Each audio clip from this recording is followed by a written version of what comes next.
Bonjour à tous. Le coup de main pour l'emploi, c'est aussi la découverte des métiers, d'un secteur professionnel avec toutes les perspectives qu'ils offrent, le métier et le secteur, ainsi que les formations qui permettent d'accéder à ces mêmes métiers. Or, aujourd'hui, nous franchissons les portes du GNFA et de son campus sur les métiers de l'automobile. Nous y accueillons Virginie de Pierrepont, sa présidente et directrice générale.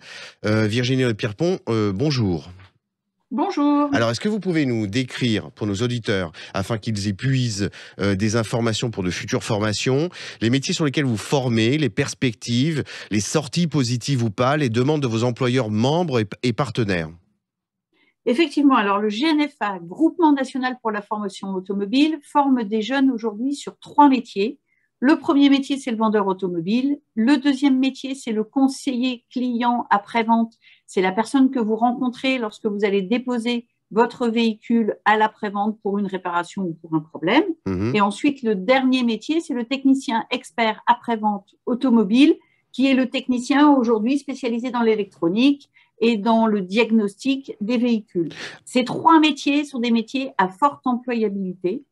Ce sont des métiers sur lesquels aujourd'hui l'ensemble des entreprises de la branche de la distribution automobile recrutent. Alors, pour que ce soit clair pour nos auditeurs, quels sont les préalables les plus fréquents à l'entrée en formation sur ces métiers? Que faut-il avoir fait avant? Est-ce que ce sont simplement un bac général, un BTS? Quel est le profil idéal pour intégrer ces 3 formations? Alors, la dernière formation, technicien expert après-vente auto, c'est une formation très pointue techniquement. Il faut avoir déjà pratiqué la mécanique auto. Pour Hmm. les 2 autres formations, c'est de la relation client.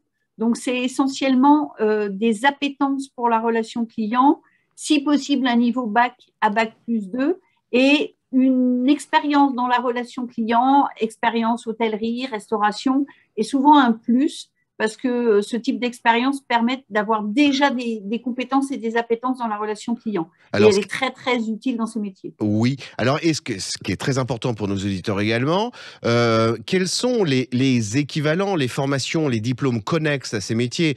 Pour être plus clair, est-ce qu'un jeune qui souhaiterait s'orienter vers un BTS NDRC ou MCO, les jeunes comprendront, et leurs Mmh. parents, est-ce qu'il peut bien volontiers envisager de se reporter sur vos formations?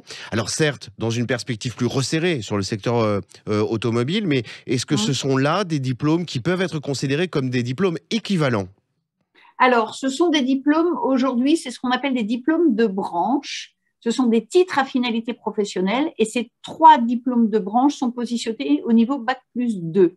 Donc, Bon. effectivement, ils sont accessibles soit à des gens qui ont le niveau bac, soit à des gens idéalement qui ont déjà fait, par exemple, un BTS NDRC de Mhm. façon plus générale et qui ensuite souhaitent se spécialiser, pardon, dans le secteur de l'automobile. Ces formations sur ces titres à finalité professionnelle sont des formations courtes Mm. qui sont de l'ordre de 12 mois maximum.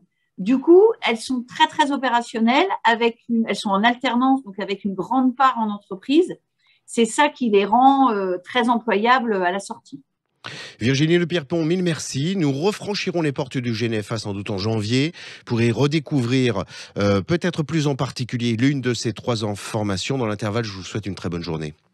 Merci, à très bientôt. À Au bientôt, au revoir. revoir.